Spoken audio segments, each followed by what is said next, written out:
This wasn't painted. It wasn't printed on paper. It came out of a 3D printer. Let me show you how I made it. You always see me here in this workshop, standing in front of this wall, and it's been empty for a long time. That was fine for a while, but at some point I thought, maybe it's time to change that. A bit of art probably wouldn't hurt. So I started thinking about what I'd actually want to look at every day. And I kept coming back to the same thing.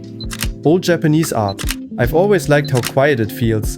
It never tries to be the center of attention, but there's still a lot going on if you take a moment to look. The idea was simple. Take a classic Japanese artwork and turn it into a large 3D printed wall piece. I spent a long time looking for the right image. Nothing iconic, just something that would work on a wall like this. And I ended up with this one. It's a woodblock print by Hasui Kawase.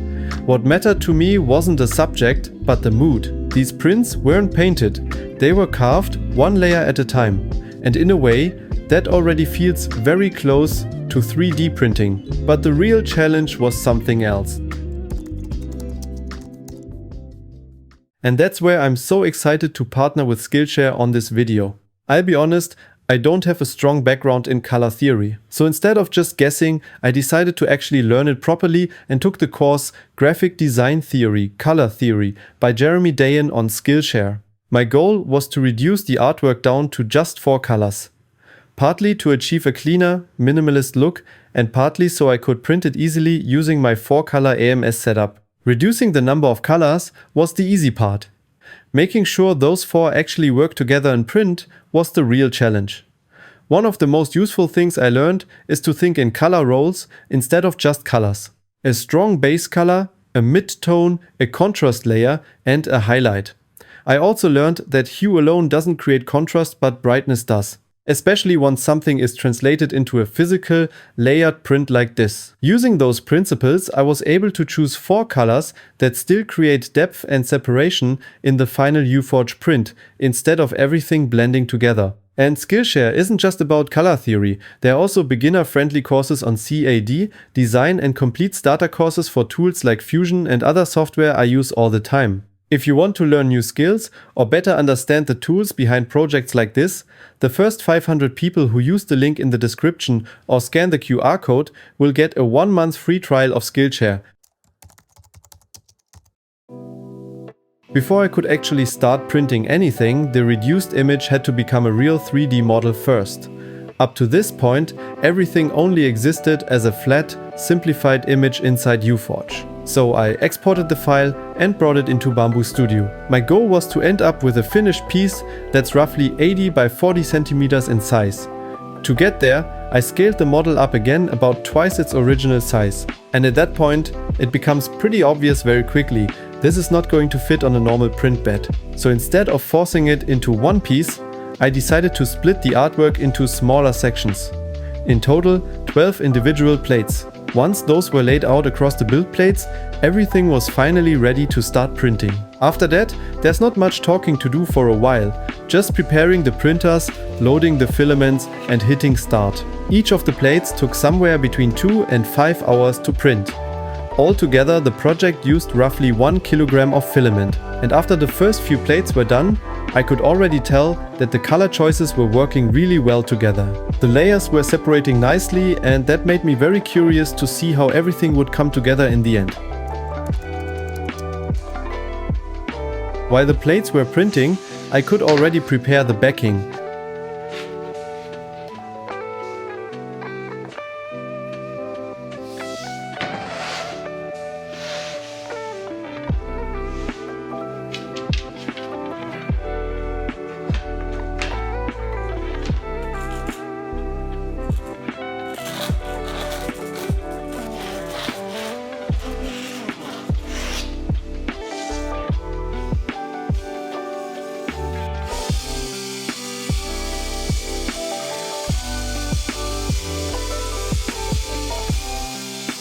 Once the board was ready and all 12 printed elements were finished, it was time for assembly.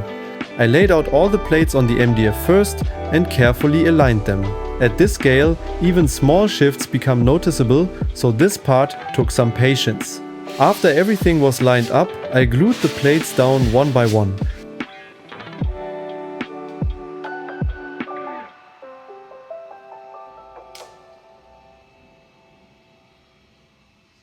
I tried to keep the seams between them as subtle as possible. You can't eliminate them entirely, but if you take your time, they blend in much better than you'd expect.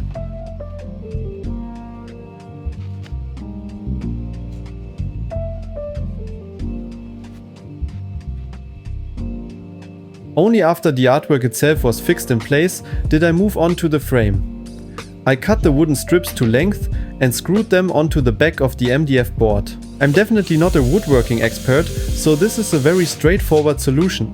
Functional, not fancy, but it does exactly what it needs to do. And once everything was done, the piece finally started to feel complete.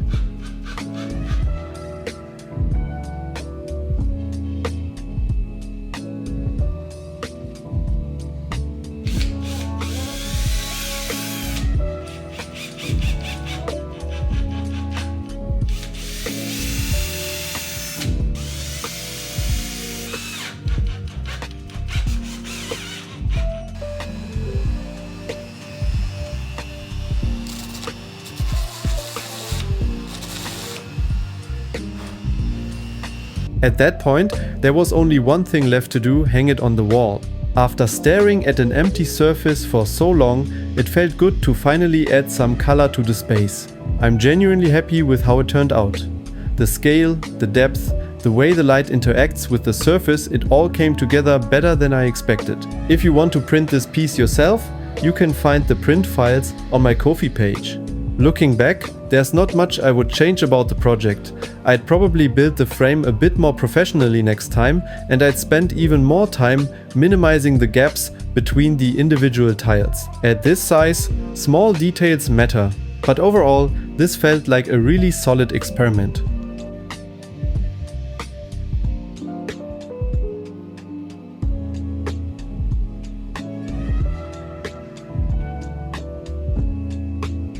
I'm curious what you think. Would you hang something like this on your wall? Finishing this project also made me want to work more with wood again, like this minimalist desk lamp I built in another video. If you want to see how I built that one, you should definitely check out that video. And if you enjoy projects like this, feel free to subscribe and leave a like, it really helps the channel.